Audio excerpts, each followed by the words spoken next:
Okay, so ever have that feeling, you're about to maybe speak up in a meeting or apply for that job or even learn something totally new. And then this little voice just pops up inside you. Yeah, exactly. Like, nope, don't do it, not you. Mm-hmm. Well, that's what we're diving into today. Yeah. Self-doubt. That very, very human thing. We're going to look at what it actually is, maybe where it comes from. And crucially, how to handle it so it doesn't, run your life. Because honestly, having self-doubt doesn't mean there's something wrong with you.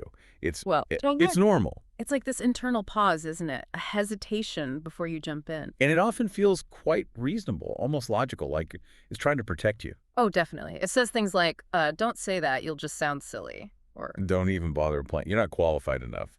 yeah, Or maybe, why try? You're just going to fail anyway. right. And if we listen to that voice too often, well, the risk is we end up playing small, don't we? Absolutely. You hold back. So let's dig into where this stuff actually starts. What are the roots? Well, our sources suggest it's often a mix, right? Like, past stuff definitely plays a part. Like maybe you answered a question in class once, way back, and kids laughed. Or a project didn't work out. Yeah, those things can leave a mark. Your brain kind of learns, ooh, that was bad. Avoid that. Exactly. And then there are those critical voices we sort of absorb, Mm. maybe from parents or teachers or just the general culture. Internalized criticism, yeah. And we can't ignore the whole social media thing either, can we? Oh, definitely not. You're scrolling through everyone else's curated highlight reel. And comparing it to your own, like, behind-the-scenes bloopers, it makes feeling inadequate almost inevitable sometimes. It really does. So, okay, knowing where it comes from is one thing, but how do we actually start managing it? What's the first step? One really interesting tool is just naming it, naming that voice. Oh, I like that. So instead of feeling I'm not good enough Yeah. as like a fact. You recognize it, you think, there's my inner critic again, or give it a funny name like Negative Nancy or something. Yeah, worried William. It creates a bit of separation, doesn't it? It stops being you and starts being just a thought pattern. Exactly. It takes away some of its power. So hang on. This doubt, it feels awful, but you're saying it's actually trying to help. Well, in its own misguided way, yes. Think of it like an overprotective friend, maybe. Okay. It's trying desperately to shield you from potential negatives, rejection, failure, looking silly.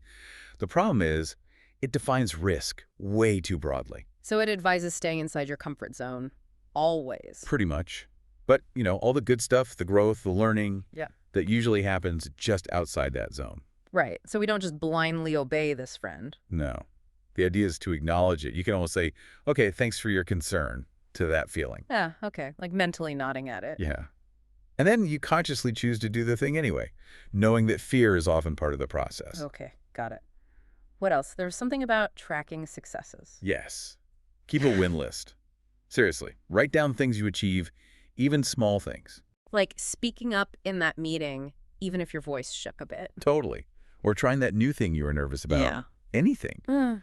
Our brains are kind of wired to remember the fails more than the wins. The negativity bias, yeah. So you need to consciously build up the evidence that, hey, you can do things. You do make progress. It's like building your own confidence file. Right. Makes sense. And what about how we actually talk to ourselves? Oh, that's huge. Self-talk. Ask yourself, if a friend came to you feeling this way, what would you say? You'd be supportive, right? Encouraging. Exactly. But we're often so much harsher on ourselves. So try catching that negative self-talk. Instead of I can't do this, maybe shift it to, Okay, this feels hard, but I'm figuring it out. Or I'm learning how to do this. Precisely. Small shifts in language can make a big difference to your overall feeling. And there was one more technique, a specific question to ask. Yeah, face the fear head on by asking, okay, honestly, what is the absolute worst thing that could happen here? And then ask, and could I handle it? Usually when you really break it down. The worst case isn't world ending. Right. And you've probably handled tough stuff before. The answer is often, yeah, actually, I probably could cope. Puts the fear in perspective. You know what this reminds me? We actually got a message from a listener. Oh, yeah. Yeah. Dreaming of being cabin crew, but really held back by doubts. Worried their English isn't good enough. Scared of failing the training. Ah, that's such a common scenario. And what I'd say to them and anyone else feeling that way is, first, your dream is valid. It's important. And second, that self-doubt. Sometimes feeling that doubt is actually a sign you're pushing yourself, that you're reaching for something brave and worthwhile. So the goal isn't necessarily to like completely silence the doubt forever. Probably not realistic, no. Yeah. It's more about not letting it drive the car. Okay, I like that analogy. Yeah, think of self-doubt as a passenger. It might be loud, it might offer unhelpful directions from the back seat, but you are the one steering. You decide where you're going. So acknowledge the passenger. hmm Notice it. Yep. Maybe even give it that mental nod, okay, heard you. And then keep your hands on the wheel and move forward anyway. Because you have the ability to grow, to learn. Absolutely. Self-doubt might be part of the journey, but it doesn't have to be the final destination. Not at all. That's a really powerful way to frame it. Thanks, this has been a great deep dive. My pleasure. And if this conversation struck a chord with you, maybe share it with someone else who could use a bit of encouragement right now. Yeah, definitely. And just remember, that little nudge of self-doubt, sometimes, Yeah. it just means you're on the verge of doing something pretty amazing.